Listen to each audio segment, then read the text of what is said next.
Oi Ramon, tô no início do vídeo aqui só para avisar que esse vídeo gerou muitos problemas pra gente. Às vezes não pegava o áudio, aí tivemos que regravar um monte de coisa. E nós vamos falar sobre a Revolução Industrial, espero que goste. Um dos marcos da primeira Revolução Industrial foi a invenção da máquina a vapor, que o principal dispositivo de fonte energética era o carvão mineral, que auxiliou nos processos produtivos na Inglaterra, antes da expansão por toda a Europa. A indústria têxtil foi o principal exemplo de vanguarda, sendo acompanhada pelos setores metalúrgico e de transportes.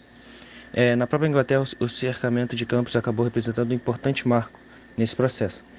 Famílias de trabalhadores rurais eram expulsas de fazendas, substituindo a produção de alimentos pela subsistência pelos rebanhos de ovelhas. Máquinas de ceifar o trigo e colheiteiras possibilitaram uma revolução agrícola e gerando consequências que era o aumento da oferta de alimentos e matérias-primas.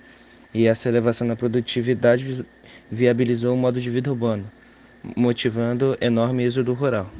E a rápida expansão dos centros urbanos industriais estimulou a construção civil, o comércio e as atividades financeiras e de serviços. A industrialização foi responsável por grandes transformações de relações sociais e de trabalho. Significou o surgimento de novas classes, a burguesia, que era industrial, dona dos meios de produção. E a outra era os proletariado, os operários, que era a classe social que detinha a força de trabalho e a ser vendida para a burguesia industrial em troca de um salário. E a exploração dos trabalhadores representava uma enorme fonte de lucros para a burguesia industrial, e a mão de obra incluía até crianças, e os salários eram baixíssimos. Estes produziam geralmente quantidade e qualidade inferiores, por causa de um custo-benefício menos vantajoso, e que os obrigava a se sujeitar a tais condições de trabalho.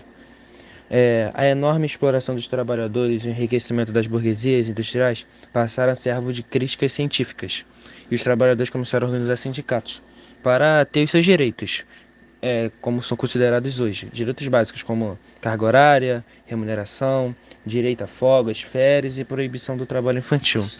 Em longo prazo, todas essas demandas levaram ao surgimento de leis trabalhistas e também à qualificação do trabalho industrial. As transformações sociais e o espaço foi alterado de maneira significativa. E as hidrelétricas e o petróleo, eles ampliaram a capacidade de produção de indústrias.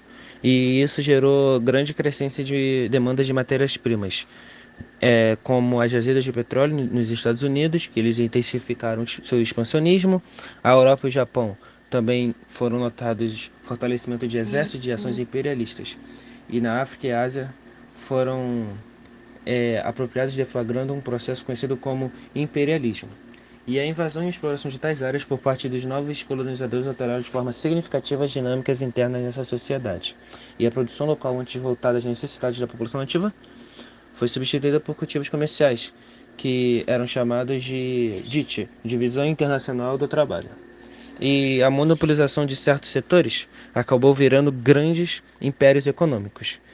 E essas transformações representou, do ponto de vista econômico, a passagem entre duas fases: o chamado capitalismo concorrencial, tornando-se cada vez mais local, e o que viria a ser o capitalismo monopolista, tornava-se cada vez mais global. E o vínculo desses novos agentes com o setor financeiro iniciaria a partir de então uma transformação gradual e globalizada para a organização das economias industriais do planeta. A segunda Revolução Industrial iniciou-se na segunda metade do século XIX, entre 1850 e 1870, e finalizou-se no fim da Segunda Guerra Mundial, aprimorando técnicas do surgimento de máquinas e introduzindo novos meios de produção. O ferro, o carvão e a energia a vapor, agora substituído pelo aço, a eletricidade e o petróleo. As tecnologias introduzidas nesse período possibilitaram a produção em massa, a automatização do trabalho e o surgimento de diversas indústrias automobilísticas, siderúrgicas e elétricas. Introduziram também modos de organização da produção industrial que se preocupavam com a produção a menor custo e menor tempo, conhecido como Taylorismo e Fordismo.